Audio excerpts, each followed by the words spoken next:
Hello friends, welcome to the pharmacy classes. Our topic is cardiac muscle action potential. इस topic को start करने से पहले action potential पता होना चाहिए कि हमें क्या होता है. The change in the electric potential associated with the passage of impulse along the membrane of the muscle cell और नर्व सेल. एक्शन पोटेंशियल क्या होता है कि जब एक इम्पल्स का पैसेज हो रहा होता है किसी मसल सेल में, तो उस मसल सेल के अंदर मेम्ब्रेन में जो एक्शन पोटेंशियल में चेंज आता है, मतलब कभी मेम्ब्रेन पोटेंशियल पॉजिटिव हो रहा है, कभी नेगेटिव हो रहा है, तो जो चेंज आता है मसल सेल में, नर्व सेल में मेम्ब्रेन पोटेंशियल का, जब कोई इम्पल्स चल रही होती है तो उसे हम एक्शन पोटेंशियल बोलते हैं. सो हमें अब एक्शन पोटेंशियल पढ़ना किसमें, कार्डिक मसल में. हमारे जो हार्ट के मसल्स होते हैं, कार्डिक मसल्स होते हैं, उसमें 2 टाइप के फाइबर्स मिलते हैं हमें, मसल फाइबर. एक नॉन ऑटोमेटिक फाइबर्स होते हैं और एक ऑटोमेटिक फाइबर्स होते हैं. जो नॉन ऑटोमेटिक फाइबर्स होते हैं वो अपनी इम्पल्स को खुद जनरेट नहीं कर सकते, लेकिन जो ऑटोमेटिक फाइबर्स होते हैं, for example S A node, A V node, वो अपने इम्पल्स को खुद जनरेट करते हैं. एक्शन पोटेंशियल उनका खुद जनरेट हो जाता है.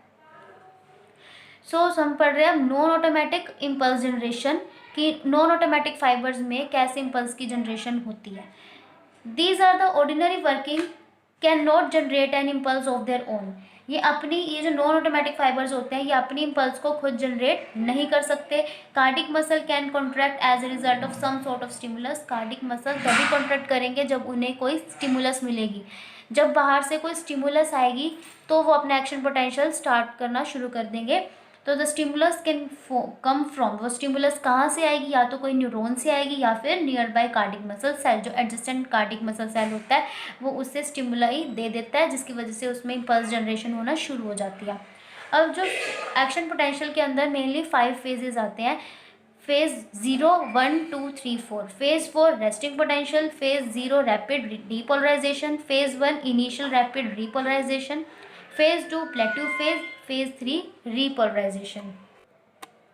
So these are the phases of action potential. phase 4, phase 0, यहाँ तक phase 1, phase 2, 0 मिलीवोल्ट तक phase 2 होता है, then -90 मिलीवोल्ट तक phase 3, और ये हमारा phase 4 अगेन. सबसे पहले इसको स्टार्ट करने से पहले हमें ये पता होना चाहिए कि थ्रेशोल्ड पोटेंशियल क्या होता है. -70 मिलीवोल्ट पे हमारा थ्रेशोल्ड पोटेंशियल होता है. थ्रेशोल्ड पोटेंशियल का मतलब जब तक स्टिमुलाई जो है, जो किसी न्यूरॉन से मिल रही है या फिर किसी कार्डिक मसल सेल से मिल रही है, वो इस थ्रेशोल्ड तक नहीं पहुंचेगी, तब तक हमारा एक्शन पोटेंशियल जनरेट नहीं होगा. जैसे ही स्टिमुलाई इस थ्रेशोल्ड पोटेंशियल तक आई तो हमारा एक्शन पोटेंशियल जनरेट होना शुरू हो जाता है. तो थ्रेशोल्ड पोटेंशियल क्या होता है? This is defined as the voltage difference that must exist across the membrane of the cell for our action potential to be generated. Action potential को जनरेट करने के लिए voltage difference across the membrane, जो voltage difference होता है वो होना ज़रूरी होता है action potential को जनरेट करने के लिए. तो सबसे पहले हमारे पास है फेज 4. फेज 4 में फेज 4 क्या होती है? Resting membrane potential. इस फेज में क्या होता है? रेस्टिंग मेम्ब्रेन पोटेंशियल में जो हमारा मेम्ब्रेन पोटेंशियल होता है वो रेस्ट पे होता है. इस फेज तक हमारे पास कोई भी स्टिमुलस नहीं आती जिसकी वजह से एक्शन पोटेंशियल जनरेट हो. इसमें कोई भी स्टिमुलस नहीं है, हमारा मेम्ब्रेन जो है वो रेस्ट पे है. इनर मेम्ब्रेन पोटेंशियल जो होता है वो नेगेटिव होता है और आउटसाइड मेम्ब्रेन पोटेंशियल क्या होता है? पॉजिटिव. इन जो मेम्ब्रेन पोटेंशियल होता है हमारा नेगेटिव होता है, उसमें पोटेशियम की कंसंट्रेशन ज़्यादा होती है, और आउटसाइड द मेम्ब्रेन हमारे कैल्शियम, सोडियम और क्लोरीन की कंसंट्रेशन ज़्यादा होती है. तो आउटसाइड मेम्ब्रेन पोटेंशियल पॉजिटिव होता है, इनसाइड मेम्ब्रेन पोटेंशियल नेगेटिव होता है. अब इनसाइड मेम्ब्रेन पोटेंशियल हमारा नेगेटिव क्यों होता है? क्योंकि उसमें क्या होता है कि हमारे कुछ लीकी सोडियम चैनल्स होते हैं, इसकी वजह से वहाँ से सोडियम लीक करते रहते हैं और मेम्ब्रेन का पोटेंशियल इनर नेगेटिव की साइड नेगेटिव करते हैं. तो इनर मेम्ब्रेन पोटेंशियल नेगेटिव होता है, किस पे? -90 मिलीवोल्ट पे होता है. जैसे ही कोई स्टिमुलस आई तो क्या होता है? जैसे ही कोई स्टिमुलस आती है तो रैपिड डीपोलराइजेशन हो जाता है. फेज 0 रैपिड डीपोलराइजेशन वाली फेज होती है. इसमें क्या होता है? सोडियम चैनल ओपन हो जाते हैं. एक ही दम सोडियम चैनल क्या हो जाते हैं? ओपन हो जाते हैं, जिसकी वजह से सोडियम की एंट्री होनी शुरू हो जाती है हमारे इनसाइड द सेल, और मेम्ब्रेन पोटेंशियल पॉजिटिव की तरफ चला जाता है. कितना हो जाता है? +30 मिलीवोल्ट तक पहुंच जाता है, क्योंकि पहले अंदर नेगेटिविटी थी. नेगेटिव मेम्ब्रेन पोटेंशियल था। जैसे ही सोडियम अंदर आया, पॉजिटिव चार्ज का आयन अंदर आया, तो इनर मेम्ब्रेन पोटेंशियल क्या हो जाता है, पॉजिटिव, और कितना हो जाता है, +30 मिलीवोल्ट तक चला जाता है। और इसमें क्या होता है, जब हमारे मेम्ब्रेन पोटेंशियल -30 टू -40 के बीच में तक आ जाते हैं, तो हमारा कैल्शियम चैनल भी ओपन हो जाता है, जिसकी वजह से जो कैल्शियम है उसकी भी एंट्री होनी शुरू हो जाती है हमारे सेल के अंदर, और मेम्ब्रेन पोटेंशियल +30 वोल्ट तक चला जाता है, और इनर मेम्ब्रेन पोटेंशियल पॉजिटिव हो जाता है। उसके बाद है phase 1, initial rapid repolarisation. Initial rapid repolarisation, इसके अंदर क्या होता है हमारे, अब जैसे यहाँ फेज 1 में सोडियम चैनल ओपन हो गए थे, कैल्शियम चैनल ओपन होने की वजह से दोनों चार्ज, पॉजिटिव चार्ज है अंदर आने शुरू होते हैं। अब इसमें क्या होगा कि हमारे जो सोडियम चैनल होते हैं वो क्लोज हो जाते हैं, और हमारे पोटेशियम चैनल ओपन हो जाते हैं, जिसकी वजह से पोटेशियम का बाहर ई फ्लक्स होना शुरू हो जाता है। तो जब हमारा पॉजिटिव चार्ज आयन की ई फ्लक्स होनी शुरू हो जाएगी, बाहर जाना शुरू हो जाएगा, तो इनर मेम्ब्रेन जो है वो थोड़ी सी लेस पॉजिटिव हो जाती है। तो इनर मेम्ब्रेन थोड़ी सी यहाँ तक लेस पॉजिटिव होगी। उसके बाद आता है फेज 2, प्लेट्यू फेज। इस फेज में क्या होता है, प्लेट्यू फेज में कैल्शियम चैनल, प्लेट्यू फेज में हमारे कैल्शियम चैनल ओपन हो जाते हैं। तो इस फेज में जब कैल्शियम चैनल ओपन हो गए, तो कैल्शियम अंदर आना शुरू हो जाएगा, और यहाँ पे पोटेशियम चैनल भी ओपन होते हैं, जिसकी वजह से जो पोटेशियम होता है वो हमारे बाहर जाता है। तो जितना कैल्शियम अंदर आ रहा है और उतना ही पोटेशियम जो हो रहा है वो बाहर जा रहा है। तो तभी इस फेज को हम प्लेट्यू फेज बोलते हैं, क्योंकि इस फेज में कोई भी, मतलब इस फेज में जितना कैल्शियम अंदर आ रहा है उतना ही पोटेशियम जो है वो बाहर जा रहा है। तो इस फेज को हम प्लेट्यू फेज बोलते हैं। और प्लेट्यू फेज में जो मेम्ब्रेन पोटेंशियल है वो 0 हो जाता है। उसके बाद हमारा फेज 2 के बाद आता है phase 3। This is the repolarisation phase. और इस फेज में क्या होता है, हमारे सोडियम चैनल भी क्लोज होंगे, कैल्शियम चैनल भी क्लोज होंगे, बस ज़्यादा से ज़्यादा पोटेशियम चैनल क्या हो जाएंगे, ओपन, जिसकी वजह से पोटेशियम का ई फ्लक्स होना शुरू हो जाएगा। और मेम्ब्रेन, इनर मेम्ब्रेन से जब पॉजिटिव चार्ज बाहर जा रहा है तो अंदर तो नेगेटिव ही होगा, तो हमारा मेम्ब्रेन पोटेंशियल फिर से नेगेटिव की तरफ चला जाता है, -90 मिलीवोल्ट हो जाता है, और रेस्टिंग मेम्ब्रेन पोटेंशियल फिर से रिस्टोर हो जाता है हमारा। अगेन फिर फोर्थ फेज आएगी, जिसके जो फोर्थ फेज है वो क्या है, रेस्टिंग मेम्ब्रेन पोटेंशियल। इसके बाद फिर से वही फेज शुरू हो जाएगी, फेज 0, 1, 2, 3, 4, और ऐसे एक्शन पोटेंशियल चलता रहता है, इम्पल्स प्रोपागेट करती रहती है।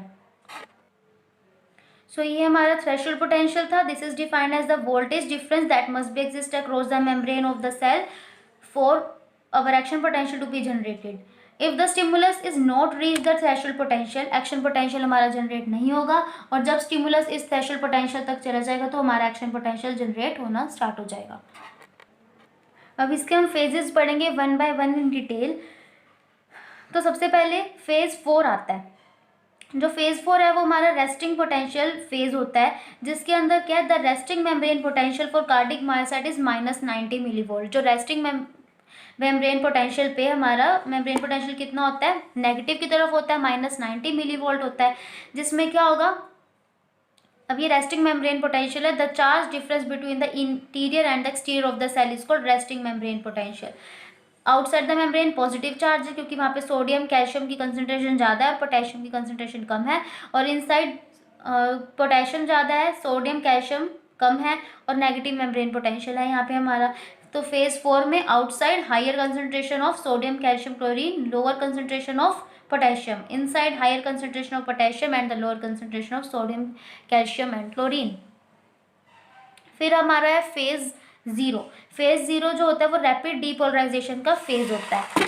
जो ये फेज 0 है वो ये रैपिड डीपोलराइजेशन का फेज है, जिसके अंदर जब स्टिमुलस जो इस थ्रेशोल्ड तक पहुंचती है देन एक्शन पोटेंशियल हमारा जनरेट हो जाता है। तो फेज 0 में क्या होगा, now when the stimulus disturb the plasma membrane of the dendrite. जो डेंड्राइट की प्लाज्मा मेम्ब्रेन होती है वहाँ पे जब स्टिमुलस आता है, तो जो स्टिमुलस जब थ्रेशोल्ड पोटेंशियल तक पहुंचेगा तो नर्व इम्पल्स शुरू हो जाएगी and causing opening of the potassium channel, sodium channel on the cell membrane rapidly. तो जो सेल मेम्ब्रेन के ऊपर सोडियम चैनल होते हैं वो ओपन होना शुरू हो जाते हैं। Movement of the sodium ion into the cell causes depolarization. तो सोडियम चैनल का ओपनिंग होने की वजह से सोडियम चैनल जो होते हैं वो आउटसाइड टू इनसाइड जाना शुरू कर देते हैं और इस फेज को हम डीपोलराइजेशन बोलते हैं। मेम्ब्रेन का पोटेंशियल कितना हो जाता है +30 मिलीवोल्ट। डीपोलराइजेशन करने के बाद जो मेम्ब्रेन का पोटेंशियल था वो कितना हो रहा था, यहाँ पे +30 मिलीवोल्ट हो रहा था।